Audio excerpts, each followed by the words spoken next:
it was awful, and I hate that when that happens. You guys wait till they're graded at least, right? And then once they're graded, then you can panic. You just panic until it's great. Sometimes. And then sometimes you panic more, sometimes you panic less, and you're like, oh, or you're like, right? So those, yeah. So anyway, so I know you guys are stressed this week. One of the things that helps to alleviate stress is practice. All right. It all comes back to practice, and so the more practiced you are, the more confident you are, and it all comes back to that. And speaking of that, there are a number of people who I've talked to, both in this class and in my one class, that have a few problems they would like to get caught up on over Thanksgiving break on Achieve. And so if you are one of those and I need to open something for you, please let me know before break starts instead of after break starts, because it's a lot easier to do it from here on my computer than it is when I'm traveling on my phone.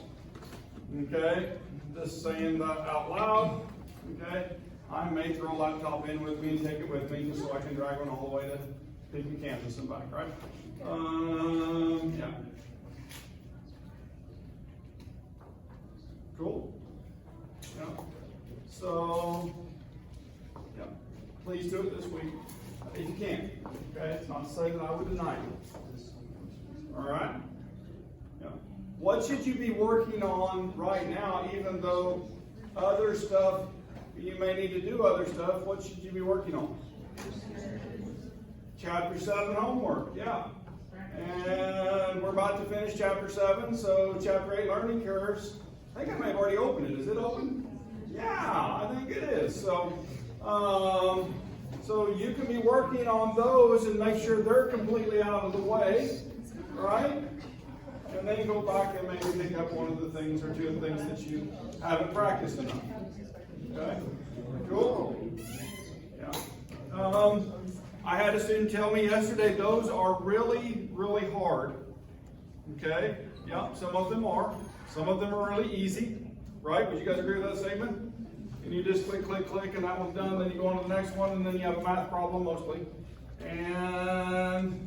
And then it asks for like 5 different things, and so you have to redo 5 different things, and they're awful. And I know they are. Okay? Now, I will say if you're stuck on campus next week, okay, if you are stuck on campus and you need help, I've got 2 chemistry student workers who are going to be cleaning the closet. Okay? They'll probably get tired of cleaning. Now, this closet is pretty messy. Okay? They're supposed to completely remove a bunch of stuff and then reorganize the stuff we're keeping and so on. Okay? But that closet is attached to the lounge.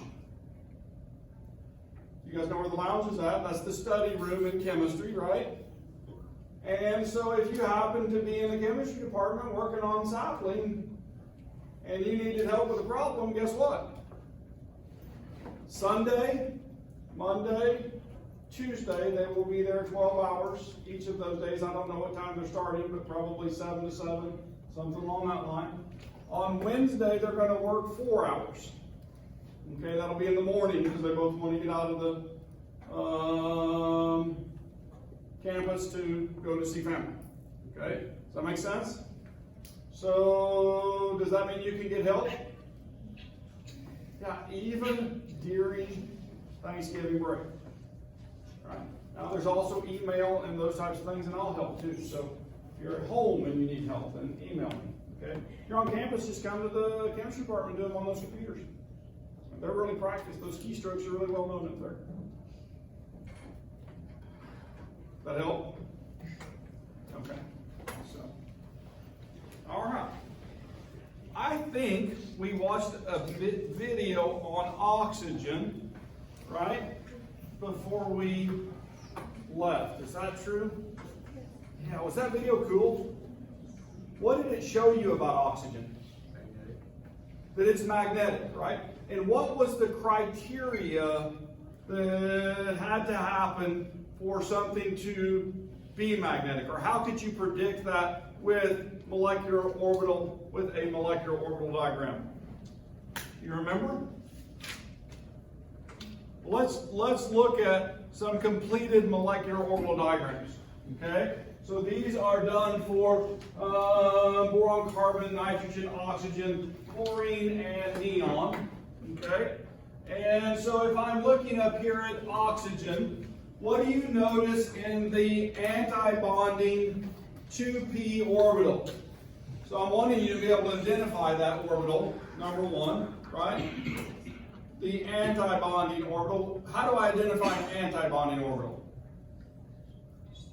It's got a star. And I said 2p, right?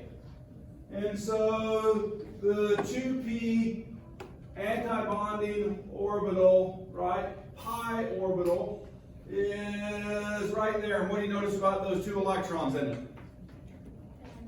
They're unpaired. When something has an unpaired electron, right, in that valence shell, then it is what we call paramagnetic. In other words, a magnetic field will affect it. Okay? And so he took a strong neodymium magnet and convinced the oxygen to go up the side of the test tube wall. Right? That was what the video was about. And so, if I'm looking up at these elements and I'm trying to identify which ones are paramagnetic, what other element or elements are paramagnetic in this group? Boron. Any others? Anything else have an unpaired electron? Nope. So those, instead of paramagnetic, the word is just stuck in my brain right now. Is that awful? They are dimagnetic. Okay? When they're dimagnetic, they're paired, right? And so when they're paired, they're not attracted to a magnetic field. Does that make sense? Now there is a special type of magnetism called ferromagnetism, which will remain, right, after it has been oriented. In fact, that property has allowed us to track for things in terms of global, right? Have you guys ever heard that the North and South Pole flip occasionally? Yeah, somewhere between 20 and 50,000 years, the North and South Pole flip. And they know this because magma welling up out of the ocean floor solidifies, and when it does, the iron in it aligns along the poles. All right? And every 20 to 50,000 years, those flip. So there's like zebra stripes of reverse magnetism on the floor of the ocean, where those magma vents are welling out. It's kind of cool, isn't it? It's when we know some of the geology of the planet, right? Things like that, cool things. And so, now, you say, all right, Dr. Garrison, when was the last time it flipped? About 50,000 years ago. Could. Potentially. Have you guys heard the North Pole moves? It moves, yes, and it's actually accelerating recently. So maybe in that process right now. I don't know the time span that it takes to actually make the full flip, right? So for us as a human lifetime, it may be a little bit slower process than that, right? Yeah. But cool? Would that flip to north and south? Yeah. Yeah, the north magnet, their compasses would point to the other side of the world. It'd be weird, wouldn't it? Yeah. I know. And then they're talking about how that might affect our protection from incoming astronomical sources of radiation, because our shielding from our magnetic field is one of the things that helps to keep us safe. Cool stuff, right? Cool stuff. So, this is just talking about those, and I put in red that O2 has unpaired electrons in its molecular orbital diagram, and because of that, then we can identify that as paramagnetic. Okay, so That's the idea from those slides. And then there's the video again. All right, so let's try another molecular orbital diagram, right? And so we're going to do it for O2 2 minus, okay? So we're going to do it for O2 2 minus. And so I would probably make 2 O minuses, right? Now, do you guys want the blank orbital diagram to fill in to answer these questions? So we'll fill it in and then come back and answer them. Would that be helpful? Yeah, so here is the blank orbital diagram. Which one are you going to use for O minus? The one on the right or the left? The one on the right, okay? No, the only difference between the two, one more time, is a flip from the sigma 2p and pi 2p in terms of their order. Okay, you guys see that flip right there? And so they have different energy levels depending on where we're at in that p orbital fill, and yeah, based on quantum mechanical calculations. But I want you guys, try to draw this, try to fill it in and do it appropriately. Okay, how many valence shell electrons does oxygen normally have? 6, so if I put a minus on there, how many are you using? 7, right? And so you have 7 electrons on either side. And so you're going to start with 7 arrows on the outside, right? 7 arrows on the outside. And then you're going to fill those to the middle to make the bonds. Or see if there's bonding.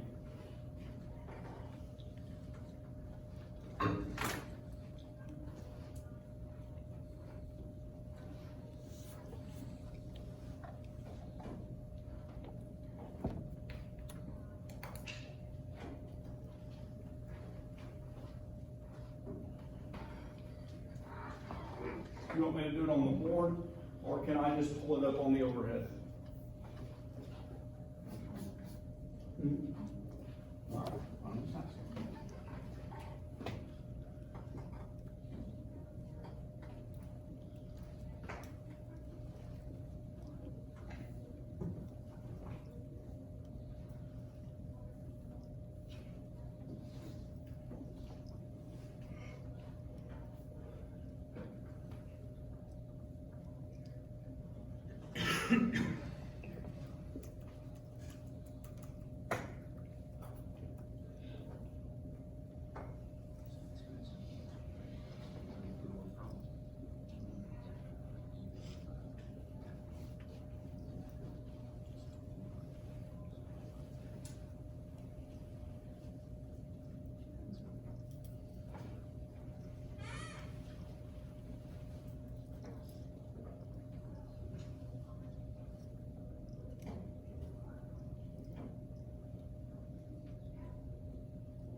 So I think I'm getting ready to fill. I think my setup's correct. I've got, now one of the things to remember, guys, if you have a single line, then it's going to be a sigma orbital, right? If I have more, then it's going to be pi orbitals, right? So just remember that. And so this is lopsided, and I'm sorry, it should be symmetrical about that because those are the same elements, so they should be identical on either side. Okay, so I apologize about my lopsidedness. All right, but I take these 4 electrons and I move them into the 2s relationship. Would you guys agree with that statement? And so those are taken care of. And then I start here and I fill those 2, so I've used 2 electrons. And I'm going to use 4 more. 1, 2, 3, 4. And so now that means I have 2 more left on either side. Would you guys agree with that statement? So I count and make sure I did that right. But 2, 4, 6, 8, 10, 12, 14. I had 7 from either side, so that's a total of 14. And I have filled each energy level appropriately, so I have a gap in this top orbital. So now the next question asks, what's the bonding order, right? I believe. Okay, what's the bonding order? And so what's the bond order for this? 2, 4, 6, 8 minus 2, 4, 6. Right? You guys agree with that? So 1/2, 8 minus 6. Bonding electrons, anti-bonding electrons, and so that equals 1. So the bond order is equal to 1. Now I have a question. Is that a compound that's viable then? It is, isn't it? Right? Now, it's probably less stable than O with if I just have O2 instead of O2 minus, right? The bond order for O2 minus is what? 2, right?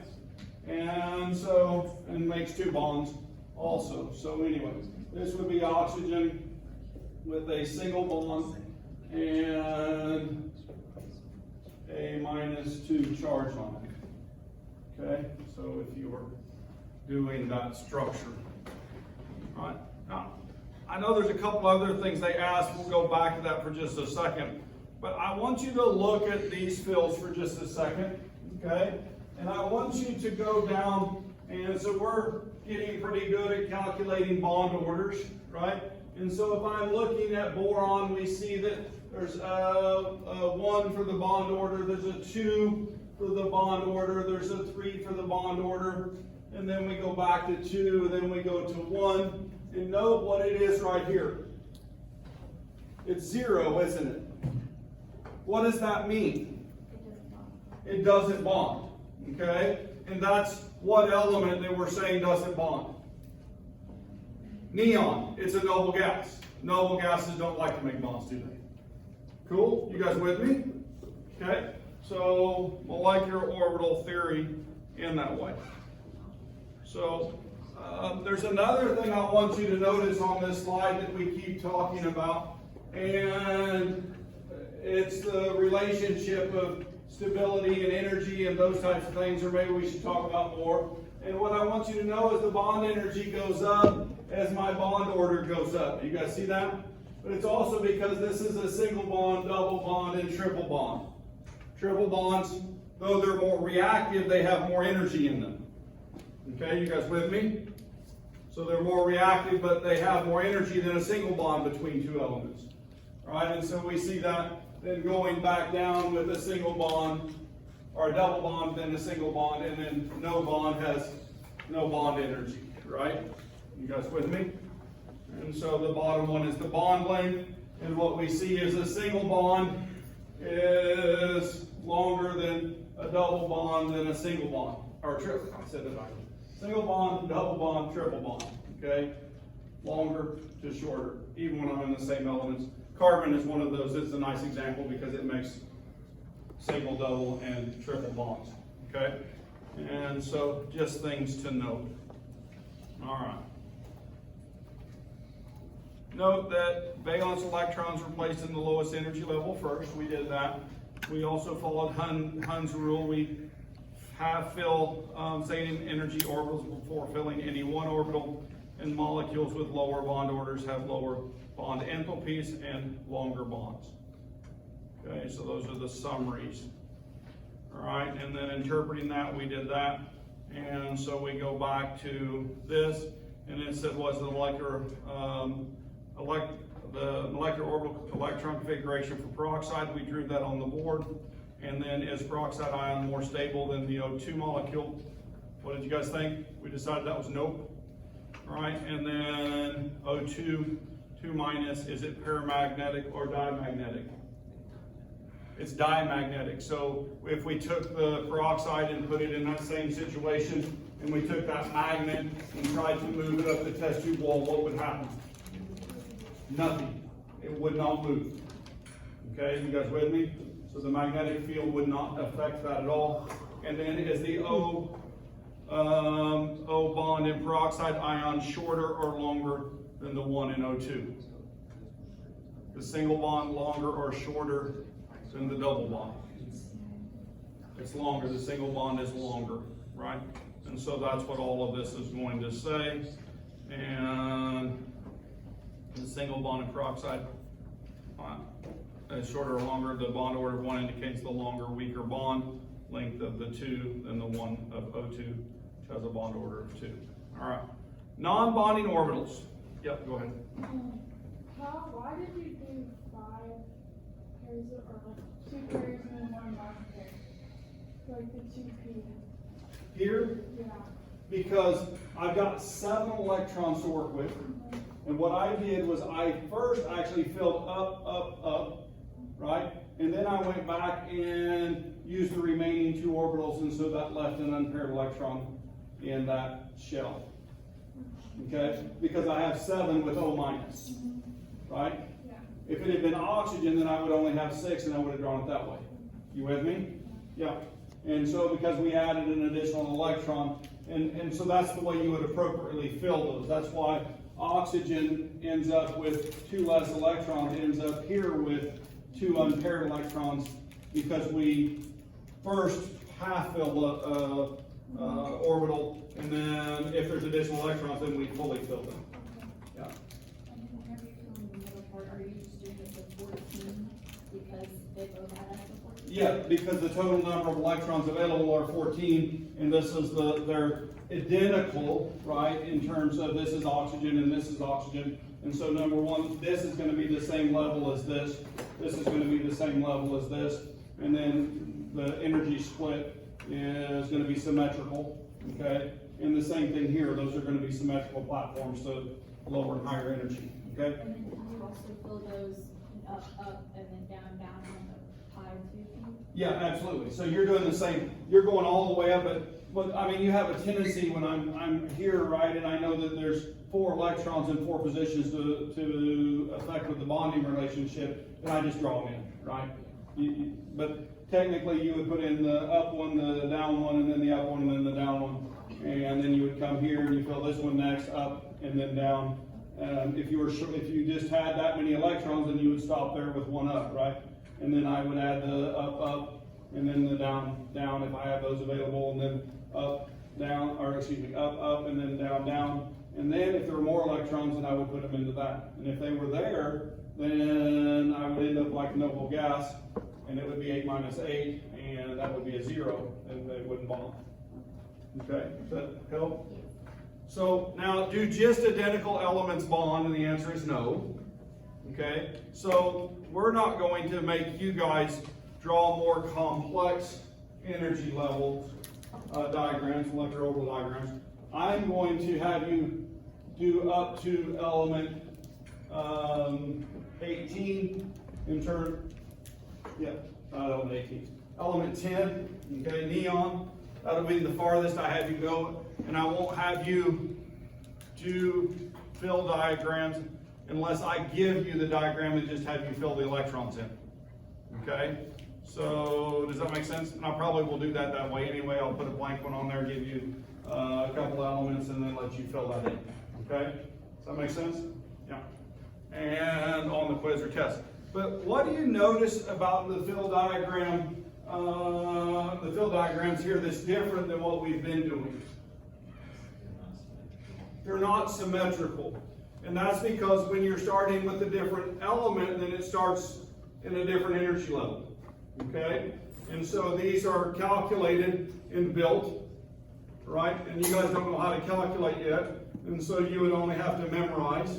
But if I'm seeing nitrogen and oxygen, where they start, then they start in different positions to make those levels. And then there's bonding relationships where we have electrons that remain in orbitals that are non-bonded. For example, they remain in p orbitals. And so those can be included in one of these. In the molecule on the right, fluorine has unpaired electrons in lone pairs, right? Non-bonding pairs. And so those non-bonding pairs are shown in the middle of that diagram, and it shows you the energy level that they're at, okay? And so in that relationship, and those electrons are existing, and we have one sigma bond that is connecting the two elements, okay? And that's in the 2s, that those are bonding. And so this is just giving you some examples of non-bonding orbitals. Now, do these feel just the same? If you have them appropriate in the appropriate energy levels, can you go ahead and fill these? Yeah, they feel like everything else. You start at the bottom, right? Fill the lowest one first and work your way up until you run out of what? Electrons, right? And so you know the valence electrons for hydrogen. How many does it have? 1. How many does fluorine have? 7. And so you see that, right?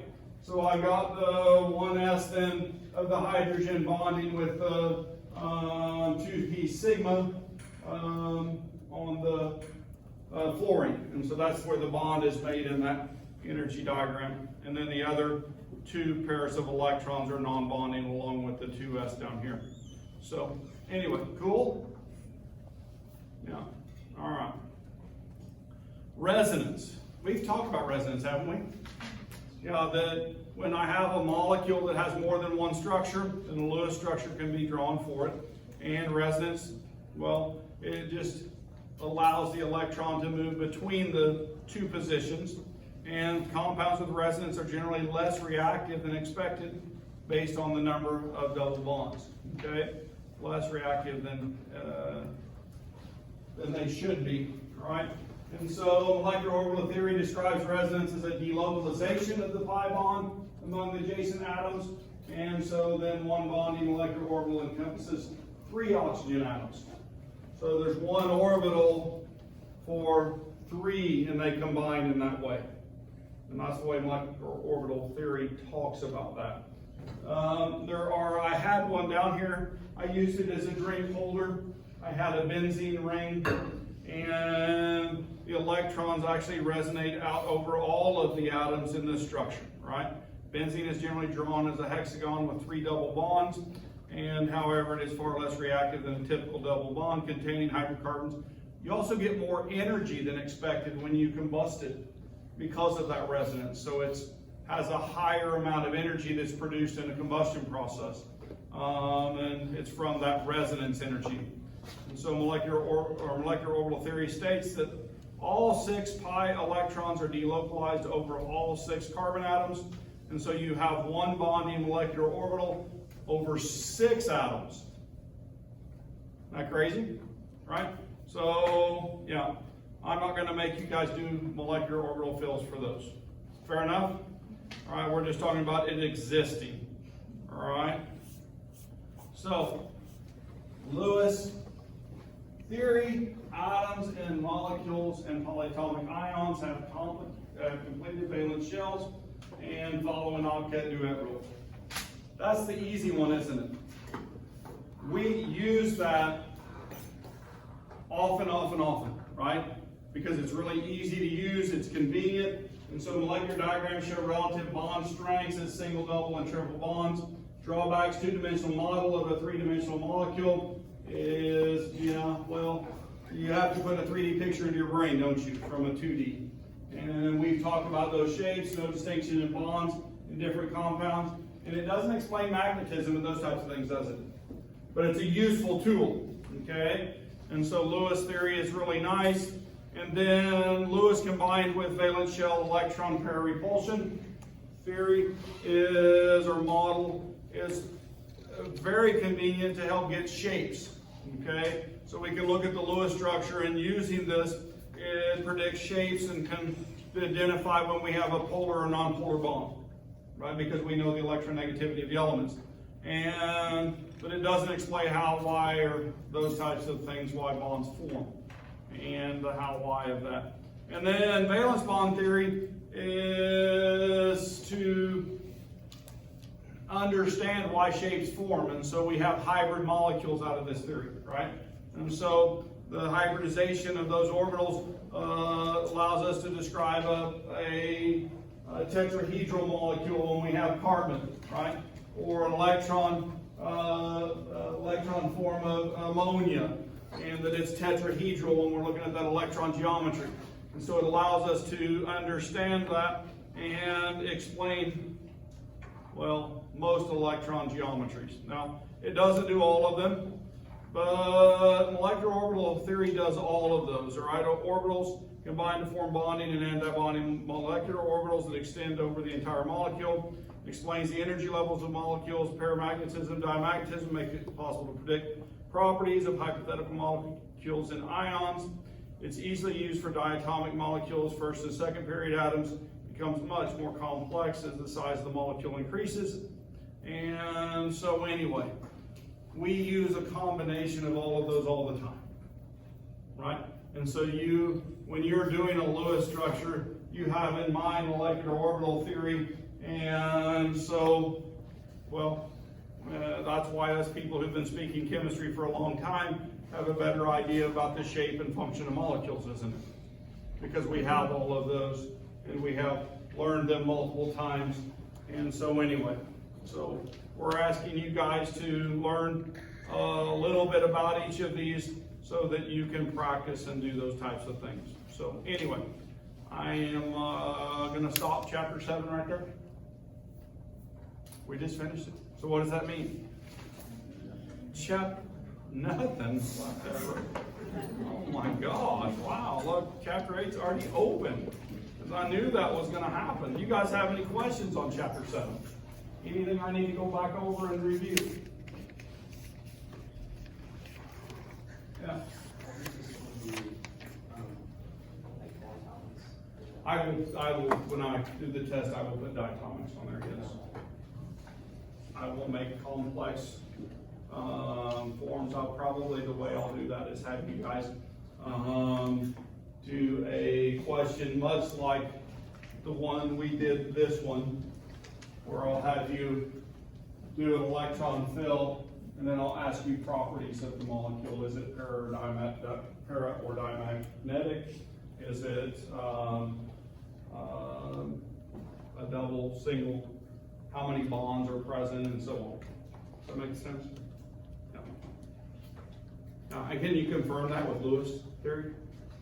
If you're doing molecular orbital theory and you're uncomfortable with that because you haven't practiced it as much, and you're really good at Lewis, could you draw the molecule in Lewis and see how many bonds it's got, and then confirm that through bond order? And the answer to that question is yeah, sure.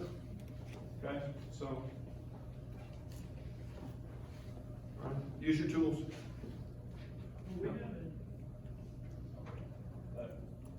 How many chapters will the next test do? It'll be over 3. Well, we get to in chapter 9. So, and then there'll be a final that'll be over from chapter 1 to chapter 9, whatever we get to chapter 9.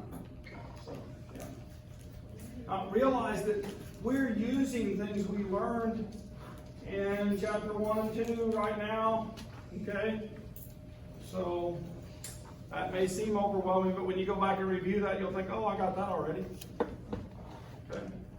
I think anyway. All right. Chemical equations. Right? We're going to balance. We're going to learn the different types of reactions.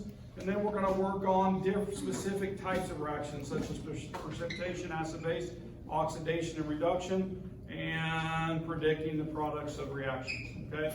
And so we're going to start by identifying what it is. And we're going to go back to the simple definition we started with early in the semester, and we're going to learn that we have reactants going to products, right? Now, there's something I may not have talked about much. Is a reaction reversible? It is, okay? Most reactions are reversible, okay? Now, sometimes it takes a whole lot of energy to do that. This one is much more favorable in the direction we have it written, right? And if you can overcome the energy boundary that's there and reverse this reaction efficiently, then you could solve the world's energy problems, right? If we can also figure out how to store it appropriately that we could maybe do a fuel cell to drive cars. And if we were using the fuel hydrogen to drive cars, then what would we produce as a byproduct? Water. Yeah. So we would take hydrogen plus oxygen, and our byproduct would be water, instead of taking carbon, right, and hydrogen molecules, right? Carbon and hydrogen molecules, and we turn them into CO2 and water, right? So not only would we solve the energy needs that we have, we would also solve pollution issues that we have, the global warming issue. And so this is thought to be maybe one solution to that issue. Cool, huh? Yeah.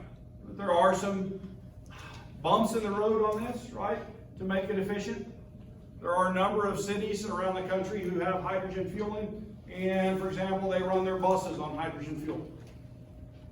Yeah. There's even some in Arkansas randomly, as you are going south on 65. There's a hydrogen fueling station down there just in the middle of nowhere. I don't know. So anyway, chemical formulas, coefficient. What does that coefficient there mean? That 2H2 and the 2H2O. You guys already know this, don't you? That's 2 moles of hydrogen. And then, wait a minute, could I put something else in there to give it even more information? How about a G, right? Because it would be a gas, wouldn't it, at room temperature? And then oxygen gas, and then that yields 2 moles of water. Actually, it's gas when it comes out of the tailpipe, right? Because that's a very hot reaction. But if we bring it down to ambient temperature of this room, what does it make? It makes liquid water, doesn't it? So what would be interesting if we could capture that water coming out of the tailpipe, which would be very pure, and then put that back through our system, do electrolysis on it, and plug in your car, it does electrolysis, and it makes hydrogen and oxygen. That goes into a fuel cell. They react, they make more water, and then it loops it back through. So you plug in your car, you recharge it through the hydrolysis of water. What an idea. Okay. Don't know if it'll work, but it's a thought. Or maybe you can find another molecule that would work better to do that. Okay. So you plug it back in. Well, that's called a battery, isn't it? So maybe a lithium hydride battery. That's a thought. All right. What is this going? What's going on here? What does AQ mean? It's aqueous. So that means I am dissolved in water, right? So I've got magnesium iodide dissolved in water plus 2 silver nitrates dissolved in water. And those make 2 silver iodide solids, right? And plus magnesium nitrate is dissolved in water. So that's a chemical sentence, isn't it? Why do we use chemical shorthand? It's difficult to write it out, and when I write it in the shorthand form, can I do the math too very easily? I can show those coefficients, I can show the phase very easily, and so for a chemist, we would much rather write it in that fashion, wouldn't we? Okay? Because those two things say the same thing, the sentence down below, or the sentence that we call the reaction equation. And so that shorthand is very nice to use. This is showing the reaction dissolved magnesium iodide with dissolved silver nitrate. And so you see a clear solution, they're mixed, and we get a cloudy solution. You guys want to watch that as a video? All right, so we can watch this as a video. There we go. Exciting.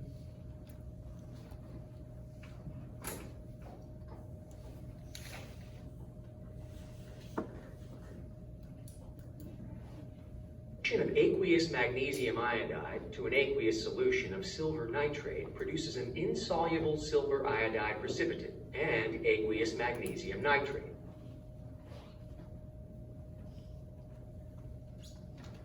I think that's going to be a blockbuster. I did watch one of my favorite Marvel movies with my 16-year-old night before last. The addition of aqueous magnesium iodide to an aqueous solution of silver nitrate produces an insoluble. Wait a minute, watch. I do that out of humor. I know this is like a total distraction, but it made me think of the Shang-Chi. yeah, Shang-Chi, the Legend of the Rings. Yeah, I guess that's a really good movie. If you need something to do over Thanksgiving, yeah. Speaking of Thanksgiving, is chapter 8 due next week, really, or is it? December, yeah, I moved that into the next, period of time, so you wouldn't have to do it over. If you're caught up and you don't have anything to recover, then you don't have to do any achieve over break. Okay, thank you. So that's, if I made it to where you did, then I would change that. I never want you to have to do things over break, I only want you to choose to do things. Thank you. You're welcome. All right, back to that lecture. So, all right. Reaction conditions can also be shown in one of these sentences. So what's been added to this? We've got solid magnesium carbonate going to magnesium oxide and CO2. What else? What other information is given in this sentence? Is it being released or actually being added? It's being added, right? And so it's written over the arrow. That means that this only happens at very high temperatures, okay?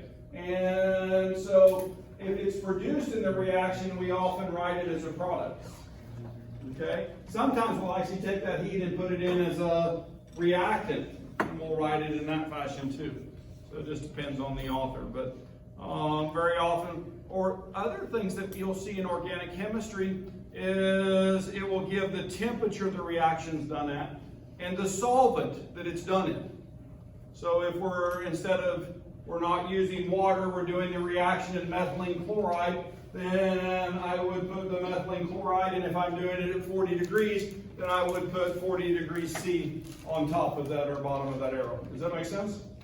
Yeah, so I can put more information into those sentences, which is useful for someone else.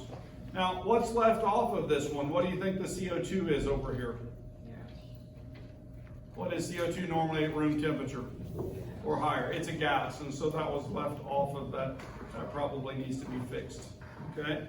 So this is just kind of going through what I've been talking about, all right? We use notation to identify the names or formulas of the reactants. We put the coefficients in for proportion, and then the physical states to tell the reader which state we're in, and then special conditions such as solvent, temperature, heat, those types of things are written with that arrow. Does that make sense? And so this is kind of that summary of that information, okay? So I think most everybody probably has all of that from high school, right? Yeah, probably. All right, chemical reactions behave. Law of conservation of mass. I can't tell you how much of my career has been doing mass balances. Because if you know the amount of product or reactant that's going in, then you should be able to find all of that mass in the products, okay? There's different ways to do that. And all atoms present at the beginning of a reaction must be present at the end. That's what I'm talking about. And in a balanced equation, the number of atoms of each element on the left side are balanced with the right side, okay? And so you guys balancing reactions. There's actually a game coming up. I'm going to show this to you, and this is probably the way you're going to spend your Thanksgiving break, all right? Playing the balanced reaction game, okay? I'm just throwing it out there. Hopefully I'll get to it. Oh, I know I'll get to it. So anyway, but this is looking at sulfur dioxide reacting with oxygen to make a sulfur trioxide. And so if we're looking at these on the left-hand side, how many oxygens are in that top reaction on the left-hand side? There's 4. They're the red ones, right? And then there is 1 sulfur on the left. Now on the right, how many oxygens are there? There's 3, and so 4 and 3, do those match? That is not balanced, is it? Okay? Because I've got more oxygen on the left than I do the right. So what I'm going to do is adjust the coefficients to balance this. Okay? Now, I'm not going to adjust the compounds. Okay? right? I am not, what I mean by that is that 2, I am not going to change that. I'm not going to change that 3 either. Okay? Those compounds are fixed and they only combine in certain whole number ratios. And if you have the appropriate compound, you can't change it. You guys with me? All right. But what I can do is put a different coefficient in front of each of these. Okay? So if I put a 2 right there, right? You guys with me? And that means that if I put a 2 right there, I would have 2 SO2s, and I would have 1, 2, 3, 4, 5, 6 oxygens, right? And then if I put a 2 on this side for the SO3, 1, 2, 3, 4, 5, 6, I also have 2 sulfurs on both sides. That reaction is now balanced. Cool? Yeah? You guys have this skill? Yeah? How did you get 3 oxygens at the beginning? Because this is the molecule that's over there. Yep, so it has 3 oxygens on it, and so there's 3 there. Simple as that. Okay? And so when I give you a reaction to balance, then what this says is when balancing chemical equations, change the coefficients, not the subscripts, right? And change the coefficients, changes the amount of those compounds, and allows us to get it balanced. In fact, there's steps here, okay? If there's a polyatomic ion present on both sides of the arrow and it stays a polyatomic ion, balance it as a polyatomic ion. Don't do it as individual elements. And balance those first, okay? Balance those first. Now, if I have a polyatomic on one side and it's gone on the other side, right, then I can't balance it as a polyatomic ion. And so then I would go to the next step, okay? And the next step is balance the elements that appear in only one reactant first, right?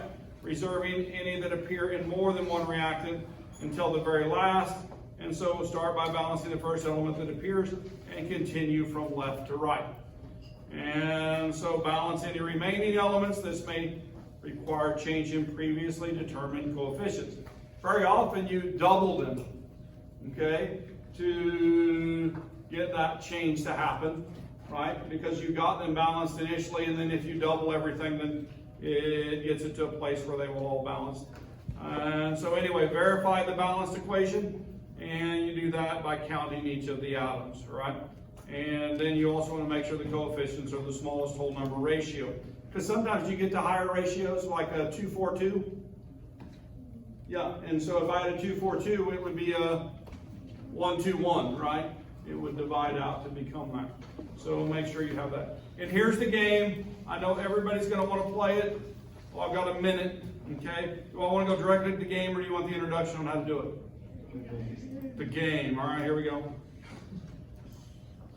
So we'll do level 1. And so I've got a reaction, carbon plus sulfur yields carbon disulfide.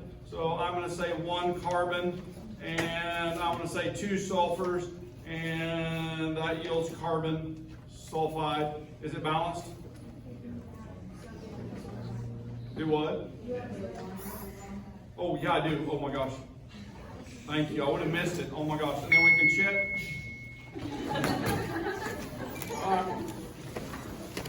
If you watch fishing and all, there's a pro fisherman that when he catches a fish and he puts it on the board, he rings his bell, ding. What makes you think of?